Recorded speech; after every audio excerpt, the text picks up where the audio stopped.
After his mother's old apartment was finally sold, Alex returned one last time to help clear the remaining boxes, and as he moved slowly through the empty rooms, he noticed how the space felt both familiar and foreign at the same time, like a place that still carried his past but no longer belonged to it.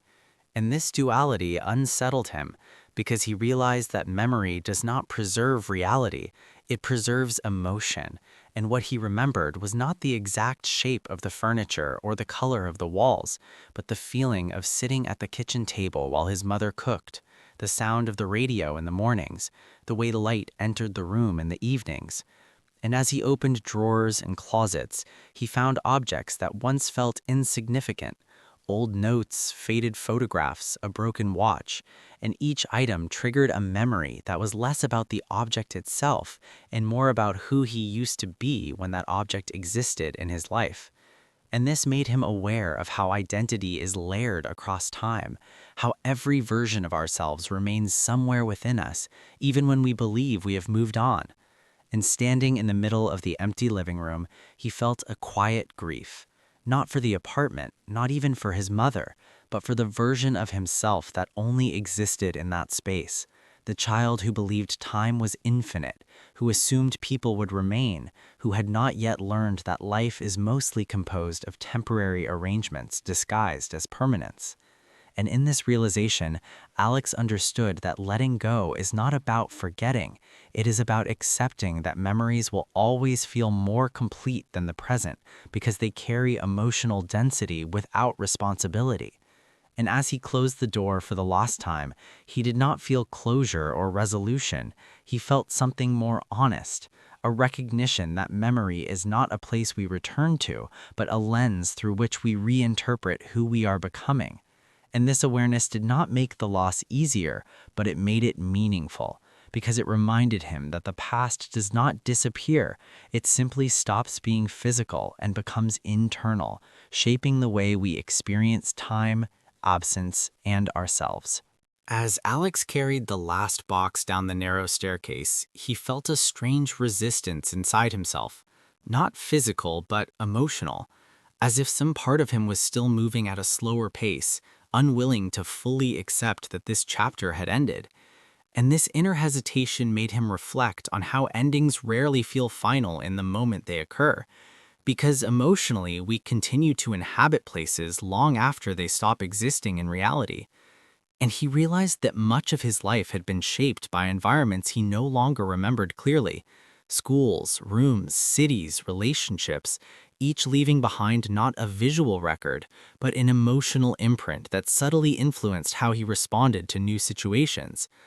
And this awareness created a sense of disorientation because it suggested that his present self was a composite of countless past versions, many of which he could no longer consciously access.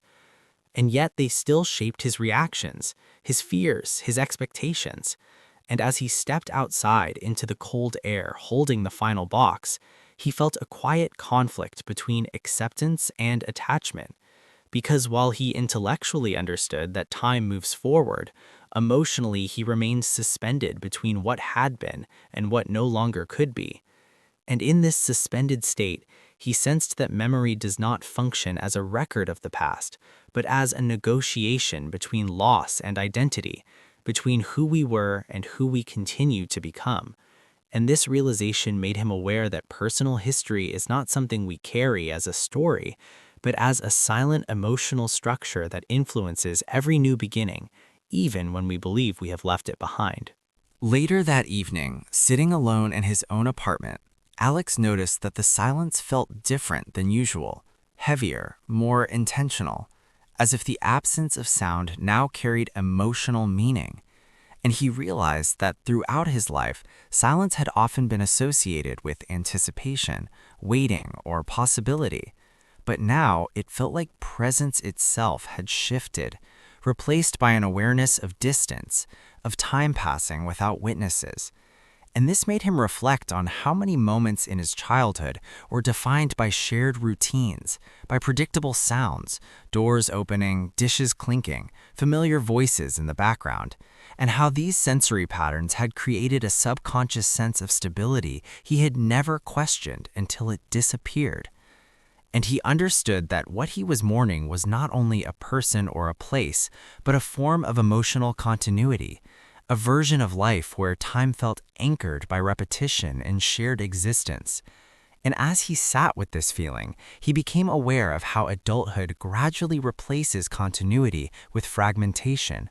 Relationships become temporary, locations change, identities shift, and stability becomes something we attempt to construct internally rather than receive from the outside. And this realization felt both liberating and unsettling, because it meant that meaning was no longer given by context, but had to be actively created. And in this emotional awareness, Alex sensed that memory is not simply nostalgia.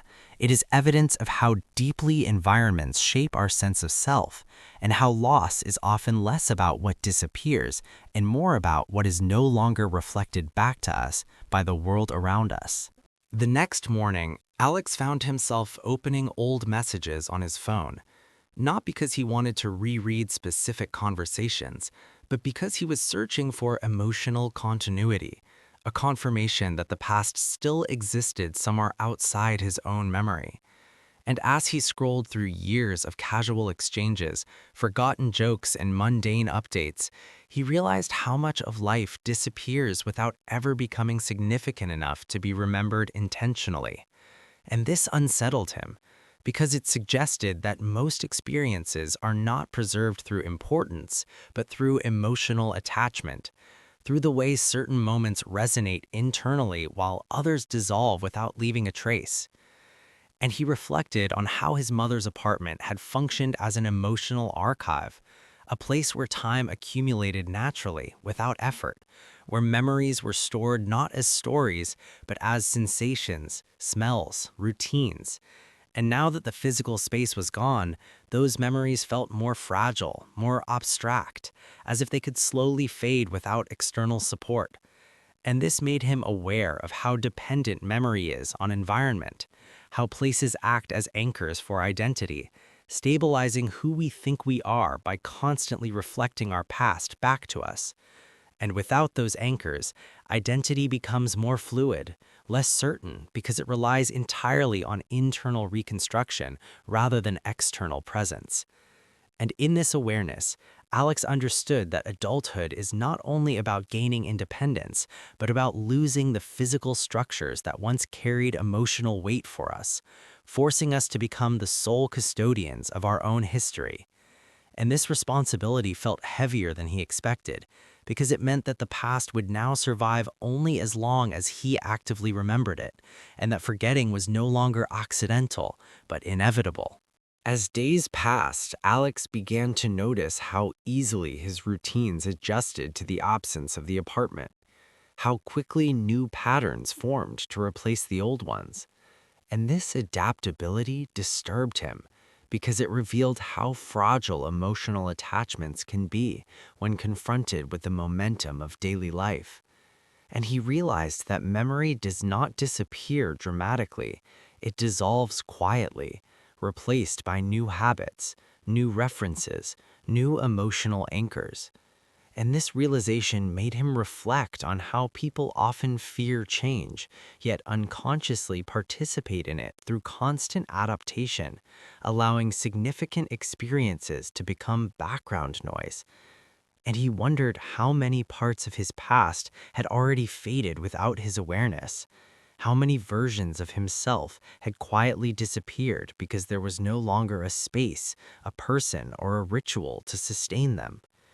And this awareness created a subtle sense of grief, not directed at any single loss, but at the accumulation of forgotten selves, identities that once felt real, but now existed only as emotional residue. And in this emotional clarity, he understood that time does not erase meaning, it redistributes it, transferring emotional investment from one context to another. and that letting go is not a choice, that a process embedded in living itself, unfolding gradually as attention shifts, priorities change, and memory yields to presence. And this understanding did not comfort him, but it made the experience honest, because it acknowledged that loss is not an event. It is a continuous, invisible transformation that accompanies every new beginning. One afternoon, Alex found himself walking past a building that looked strangely familiar, and for a brief moment he felt the instinct to stop, to look up, to recognize it as something meaningful. But the feeling dissolved before it could fully form, leaving behind only a vague emotional trace. And this experience unsettled him because it revealed how memory can exist without content, how emotion can survive even when the original context has been lost. And he realized that much of what he carried inside himself was no longer connected to specific images or narratives, but to abstract sensations, feelings of comfort, safety, or loss that no longer had a clear origin. And this made him reflect on how identity is composed not only of what we remember, but of what we no longer remember clearly. The emotional shadows of experiences that still influence behavior without being consciously accessible. And he understood that forgetting is not simply absence, it is transformation, the gradual reshaping of meaning into something less precise but more pervasive. And as he continued walking, unable to recall what the building had once represented, he felt a quiet acceptance, because he recognized that memory does not preserve the past, it integrates it into the present in altered forms, and that even when details disappear, their emotional impact continues to shape how we perceive new spaces, new relationships, and ourselves. And in this awareness, Alex sensed that personal history is not a fixed archive, but a living process of reinterpretation, where loss and continuity coexist, and where forgetting is not betrayal, but an essential condition of becoming someone new. That night, lying in bed, Alex tried deliberately to reconstruct the apartment in his mind, room by room, but he noticed that certain details resisted recall. The exact pattern of the wallpaper, the placement of small objects, the way the hallway really looked. And this frustrated him because it revealed that even memories he believed were stable were already beginning to blur. And he reflected on how memory gives the illusion of permanence while quietly decaying in the background, reshaped by emotion, imagination, and current needs. And he understood that what he remembered was no longer the place itself, but his last emotional interpretation of it, filtered through nostalgia and absence. And this made him aware that the past is never retrieved, it is recreated, reconstructed each time from fragments and feelings. And this reconstruction says more about who we are now than about what actually happened. And in this realization, Alex felt a strange calm, because it meant that loss was not erasing his history, it was transforming it into something internal, flexible, and symbolic. And he sensed that his relationship with the apartment, with his mother, with his childhood, was no longer about physical spaces or accurate details, but about emotional continuity, about how those experiences had shaped his capacity for attachment, reflection, and meaning. And in this quiet acceptance, he understood that memory is not meant to preserve reality, it is meant to preserve significance, even if that significance exists only as a feeling that can no longer be fully explained. In the following weeks, Alex noticed that he began to speak about his past differently, less in concrete terms and more in emotional summaries, describing his childhood not by specific events, but by general atmospheres, how it felt rather than what actually happened. And this shift made him aware of how storytelling itself evolves over time, simplifying complex experiences into emotional impressions that can be carried forward without detail. And he realized that this process was not a failure of memory, but a form of emotional compression, a way the mind protects itself from overload by retaining meaning while discarding excess information. And this understanding changed his relationship with nostalgia, because he no longer saw it as a longing for accuracy, but as a longing for emotional coherence, for a version of the past that feels complete even if it is no longer precise. And he reflected on how much of adult identity is constructed from these emotional abstractions, from remembered feelings rather than remembered facts. And this made him aware that who he believed himself to be was based less on what truly happened and more on how he had learned to interpret those experiences over time. And in this awareness, Alex sensed that personal history is not something we uncover, it is something we continuously edit, shaping our narrative to maintain a sense of continuity in a life that is constantly changing. And this realization did not make memory less meaningful, it made it more human, because it acknowledged that remembering is not about truth, but about sustaining a coherent emotional self across time. One evening, as Alex sat alone in his apartment, surrounded by objects that were supposed to represent his present life, he suddenly realized that none of them carried the same emotional weight as the things he had just let go of. And this contrast made him aware of how meaning does not attach itself to what is new or functional, but to what has been emotionally lived through. And he understood that the reason the old apartment felt more real than his current one was not because it was better, but because it had witnessed his becoming, his confusion, his growth, his routines, his losses.